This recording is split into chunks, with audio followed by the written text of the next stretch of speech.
Matthew chapter 26. When Jesus had finished saying all these things, he said to his disciples, "As you know, Passover begins in 2 days, and the Son of Man will be handed over to be crucified."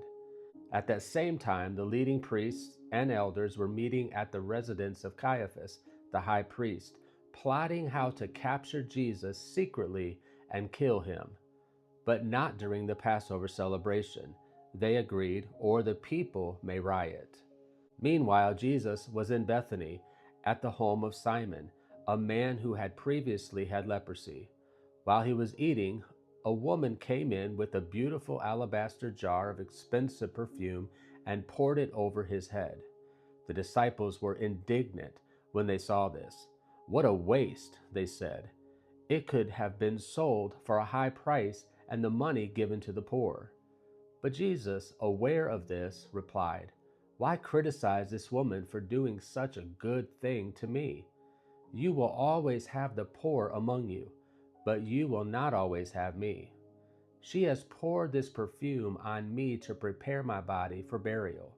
I tell you the truth, wherever the good news is preached throughout the world, this woman's deeds will be remembered and discussed."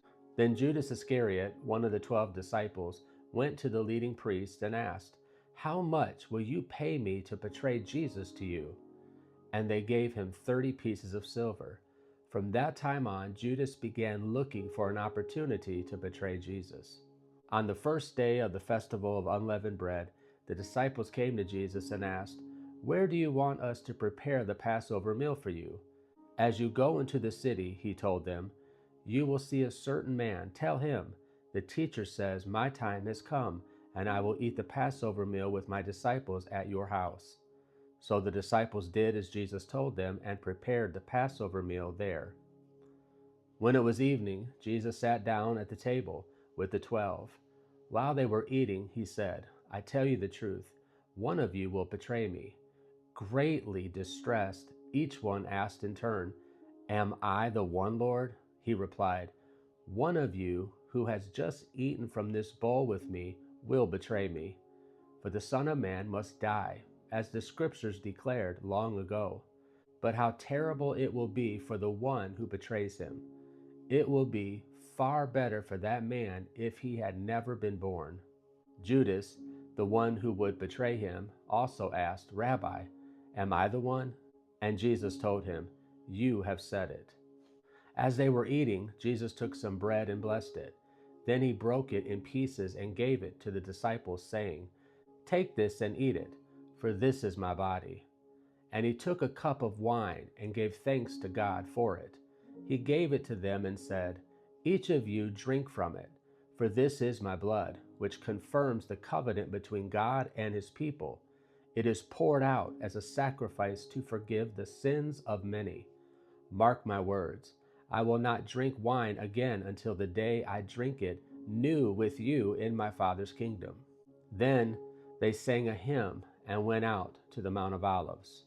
On the day Jesus told them, "Tonight all of you will desert me, for the Scripture says, 'God will strike the shepherd, and the sheep of the flock will be scattered.' But after I have been raised from the dead, I will go ahead of you to Galilee and meet you there." Peter declared, "Even if everyone else deserts you, I will never desert you." Jesus replied, "I tell you the truth, Peter. This very night, before the rooster crows, you will deny 3 times that you even know me." "No," Peter insisted. "Even if I have to die with you, I will never deny you." And all the other disciples vowed the same. Then Jesus went with them to the olive grove called Gethsemane, and he said, "Sit here while I go over there to pray." He took Peter and Zebedee's 2 sons, James and John, and he became anguished and distressed. He told them, "My soul is crushed with grief to the point of death. Stay here and keep watch with me." He went on a little farther and bowed with his face to the ground, praying, "My Father, if it is possible, let this cup of suffering be taken away from me. Yet I want your will to be done, not mine." Then he returned to the disciples and found them asleep. He said to Peter, "Couldn't you watch with me even 1 hour? Keep watch and pray so that you will not give in to temptation. For the spirit is willing, but the flesh is weak. Then Jesus left them a second time and prayed, My Father, if this cup cannot be taken away unless I drink it, your will be done. When he returned to them again, he found them sleeping, for they couldn't keep their eyes open. So he went to pray a third time, saying the same things again. Then he came to the disciples and said, Go ahead and sleep, have your rest. But look, the time has come. The Son of Man is betrayed into the hands of sinners. Up, let's be going. Look, my betrayer is here. And even as Jesus said this, Judas, one of the 12 disciples, arrived with a crowd of men, armed with swords and clubs. They had been sent by the leading priests and elders of the people. The traitor Judas had given them a prearranged signal. You will know which one to arrest when I greet him with a kiss. So Judas came straight to Jesus. Greetings, Rabbi, he exclaimed, and gave him the kiss. Jesus said, My friend, go ahead and do what you have come for. Then the others grabbed Jesus and arrested him. But one of the men with Jesus pulled out his sword and struck the high priest's slave, slashing off his ear. Put away your sword, Jesus told him. Those who use the sword will die by the sword. Don't you realize that I could ask my Father for thousands of angels to protect us, and he would send them instantly?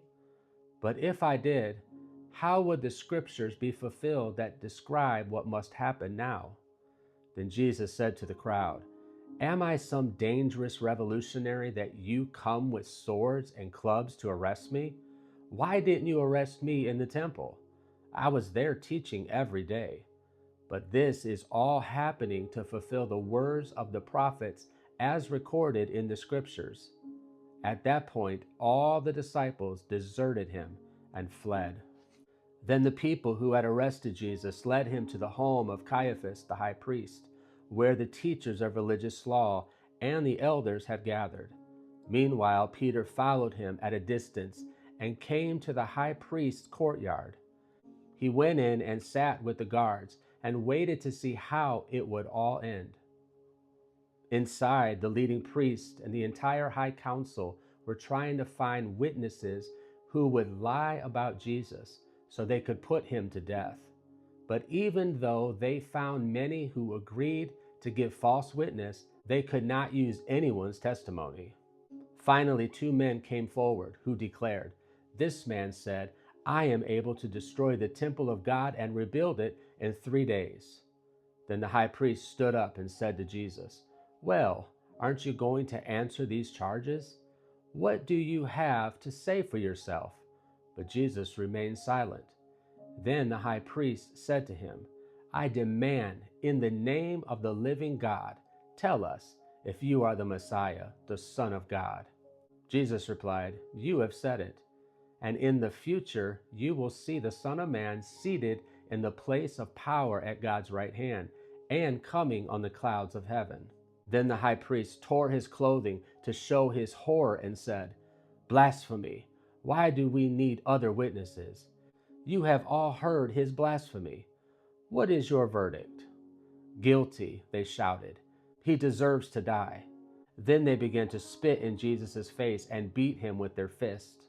And some slapped him, jeering, Prophesy to us, you Messiah.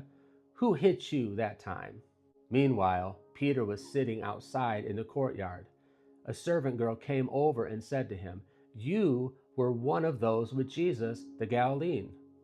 But Peter denied it in front of everyone. I don't know what you're talking about, he said. Later, out by the gate, another servant girl noticed him and said to those standing around, This man was with Jesus of Nazareth. Again, Peter denied it, this time with an oath. I don't even know the man, he said.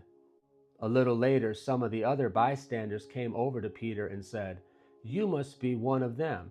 We can tell by your Galilean accent. Peter swore, A curse on me if I'm lying. I don't know the man. And immediately the rooster crowed. Suddenly, Jesus' words flashed through Peter's mind. Before the rooster crows, you will deny 3 times that you even know me." And he went away weeping bitterly.